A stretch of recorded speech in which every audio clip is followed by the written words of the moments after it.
So when someone says, have you made any money yet? I don't care if I make a penny. You can't put a price on the way I feel and what I know now. I'm telling you right now, when I came into Lima, I was thinking of the money and I was thinking of what was going to happen, and I was telling Olivia that that's not even anywhere close, not even anywhere close on my mind. Yeah. It's not about the money. No. It's about the realization of what you realize. Yeah. The alignment of your life has just gone into, and you know, and you're at such a higher place than you were just a few days ago, and you can't even think beyond that. And let me tell you, beyond that is so far. It's crazy, so far. You know, and you'll meet people in this industry, and the one thing you'll want to know from the people you meet is, tell me your story. You'll say that all the time. Tell me your story. Because the stories are all so miraculous. The stories, you know, if you could have time to sit and hear her story, or to hear this story, or to hear this story. Everybody's got a story, you guys. And so that's where you got to learn to listen to other people's stories, because you're going to realize, I'm so grateful that I was able to get to the place of vibration where the story could happen for me. Right? Because the story's there for everybody. You're going to witness it every day. Let me tell you, the most heartbreaking thing every day is when your friend gets started, has this experience, and 2 days later calls and says, I'm quitting, I don't want to do it. That's the heartbreaker. But it's supposed to be that way. It's supposed to be that way. Because you're not ready. You're not ready to handle it. Because this, what I'm doing right now, is all we do when you get towards making the bigger money. This is what we do. Develop people, show them the vision, teach the journey, teach the obstacles, how to overcome, and you're all on the same road. We're all those ants, right? Yep. Just tall Mount Chasms at the front leading the way. And we're all there. And every once in a while someone comes along and steps on it and kills a few ants. And they fall through the cracks, you know, or a bird comes down and pecks away one and there goes an ant, you know? We're all those ants. And so you got to just stay on that course and understand that there's nothing you're going through that all of us haven't already gone through. You're just the newest baby.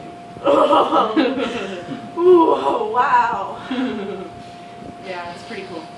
Okay, so in order for you to get paid, this, we're going to say, just for hypothetical reasons, this is your team leg. Okay? This means that, so if this is you, this means this is your sponsor, this is their sponsor, and that's their sponsor, right? Then this person has a leg, this person has a leg, and this person has a leg. So this is the team leg because everybody shares it, and this leg has more people in it, right? This leg has what's called momentum because people are building in this leg, where these are beginning legs. So the only people that are helping this leg is this person, this person. Get it? Yeah. This is all these people helping this leg. Okay, so this leg requires 60 QB in order to pay it, and then once you open your other leg, you need another 60 QB to pay out this leg. So you need a total of 120 QB to make money off of both legs. That'd be like 2 qualified volume. Yeah, 2 qualified cases. volume. Every cases case has a volume amount assigned to it. So a case of Part D, a case of Mojo, a case of whatever. So every case is worth how 60. Do you know why it's done by cases, by QBs? Do you know why it's done by QB? I'll teach you something. Because we're in so many different countries, right? And every dollar is different for each country, so they can't do it by dollars, so they do it by QB. So 60 QB in Mexico to 60 QB in Italy is different because their dollars are different. Their rates of dollars, so it's done just by QB. So, but now they're all on the same. But if it's done by QB, everybody's fair. Everybody's equal. Yeah. So this is what you call a volume-based company, which means they only care about this moving out of the warehouse. It has nothing to do with how many of us. It matters how much of this. So you're building a network. You're building a team of customers. You're building a team of consumers is what we are. I've never sold a case to anybody. I'm a consumer. And I get about 8 cases a month in my house because that's what I have for my business, to run my business. And so it's all about being able to, do you know what a social economic scale is? No. The social economic scale is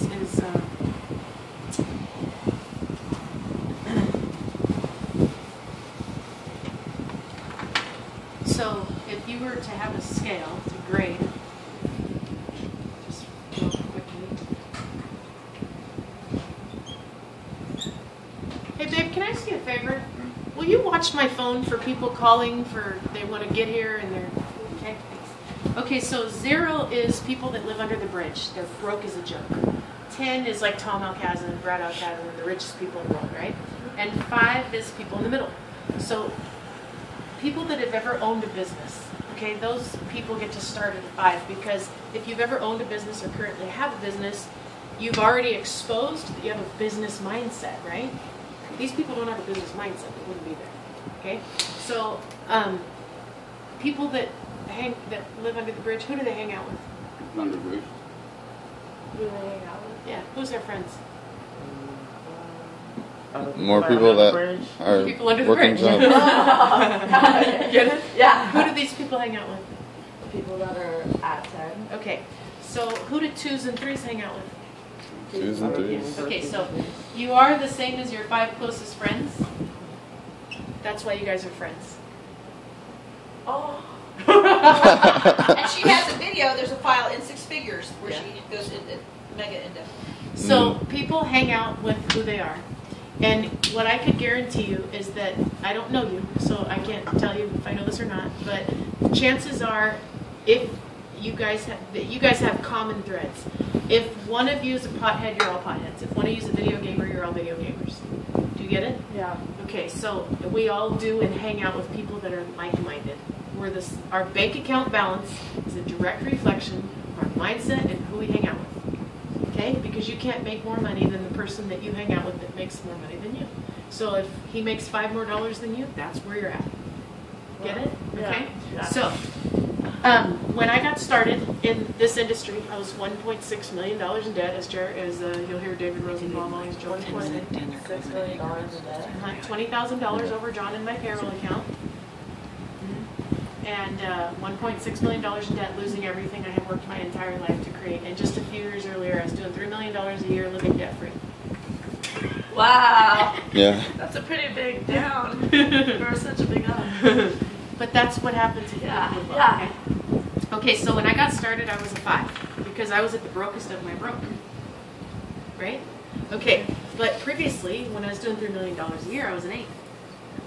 So who were my friends? 8. Yeah. Okay? Everybody's got a circle of influence. So if you're a 2 or a 1, which is where most young people are because they haven't done anything yet big in life, right? You hang out with more people like you. Okay, now here's the mind blower. How much is $500 to these people? A lot. How much is $500 to these people? Nothing. That is nothing. Exactly. So you're going to get into pockets in your business. You're going to come along like the ants, and you're going to find days where, gosh, I can't get around or over all these broke people because you're in a pocket where you're going and you're talking to people that are less than you because you have confidence and they look up to you, right? How would you feel if you had to go talk to one of these people about this business?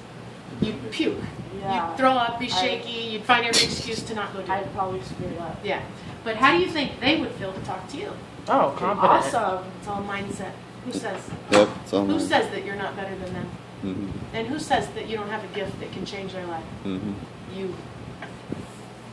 Get it? It's all in your mindset. So once you finally realize what you have your hands on, okay, that's where this whole emotion is going to be really hard to handle, because when I got started, I had a guy for 4 months driving me crazy to show me this video of a business concept, and I kept blowing him off because my mindset was he's trying to sell me something, and I didn't like this guy because he was bugging me and annoying me, right? Okay, so he kept after me, because persistency and consistency is the insistency behind success. Okay, so that's the factor. He said, I'm just going to keep chipping away at her until she tells me yes, and he did. He chipped away and chipped away and chipped away and chipped away until March 26th of 2008. I said, okay, I'm going to give you 30 minutes, but you got to leave me alone. And so that was the deal.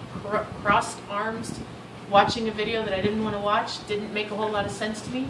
But what happened is he put me on the phone with Scott. You met Scott? Yeah. He put me on the phone with Scott. And Scott shared his story with me. And I could connect with his story. And I wanted his story. He had made millions, never had to work a job. I'm a high school dropout. You don't have to have a career. So he just said, listen, you'll never know if you don't try. And that decision made me try. So I tried. I got started, and he did this with me a lot. Developed me is what he did. Educated me and taught me something that I didn't know. But the lesson behind all that is never prejudge. Don't take a no. A no doesn't mean no forever. A no means only no, not right this minute, but keep coming back. Keep being persistent. Be the ant that keeps going through until you get the person to take a look. And then you keep going until the person, even 12 months later, finally gets started. Right? So until somebody's dead or in your business, they're never off your list. They're never a no forever. If I would have known that I was going to lose my business, I should have said yes sooner, right? But I didn't know because my vibration was still in denial. The writing was on the wall all along that I was going to lose my businesses. I just wasn't willing to get to that place to accept it. It's just like the relationship where the guy's cheating and everybody knows he's cheating, but she won't admit it. The writing's there. She's got all the signs that he's cheating, until one day she finally catches him in bed in her own house, and she's like, okay, it's so far in her face that. And then she's like, oh, it was there all along, and I just didn't want to admit it.